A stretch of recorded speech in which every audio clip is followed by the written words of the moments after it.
টাকা না দিলে মেয়ের সাথে অত্যাচার করে।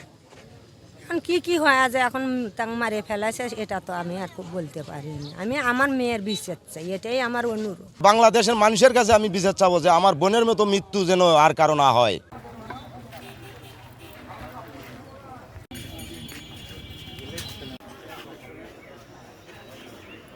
আমি আমার বোন স্বপ্না হত্যার বিচার চাচ্ছি, তার কারণে আজকে এই মানববন্ধন।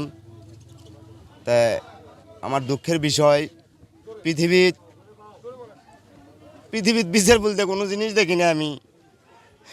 এককালে হচ্ছে, এক সময় হচ্ছে দেখা যাচ্ছে মানুষের যদি মা বোন কেউ যদি মারা যায় তার হচ্ছে শোক, আর কারো হচ্ছে আনন্দ। আমার এলাকাবাসী, আমার অর্থাৎ কথা বাংলাদেশের মানুষের কাছে আমি বিচার চাবো যে আমার বোনের মতো মৃত্যু যেন আর কারো না হয়। তাই এক সাইফুলে আসামি করছি, তার কারণে কত সাইফুল মনে করে নড়ে পড়ছে আজকে।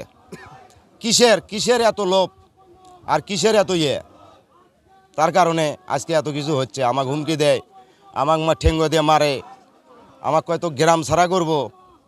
তাহলে তাদের সাথে তো আমার কোনো সম্পর্ক নাই। যারা অপরাধী তাদেরকে আমি আসামি করছি, এটাই হচ্ছে। টাকা না দিলে মেয়ের সাথে অত্যাচার করে। এখন কি হয়ে যায়, এখন তাকে মারে ফেলাছে, এটা তো আমি আর খুব বলতে পারিনি। আমি আমার মেয়ের বিচার চাই, এটাই আমার অনুরোধ। আমার একটাই মেয়ে, একটাই ছেলে, আমার পৃথিবী আর কেউ নাই আপনজন।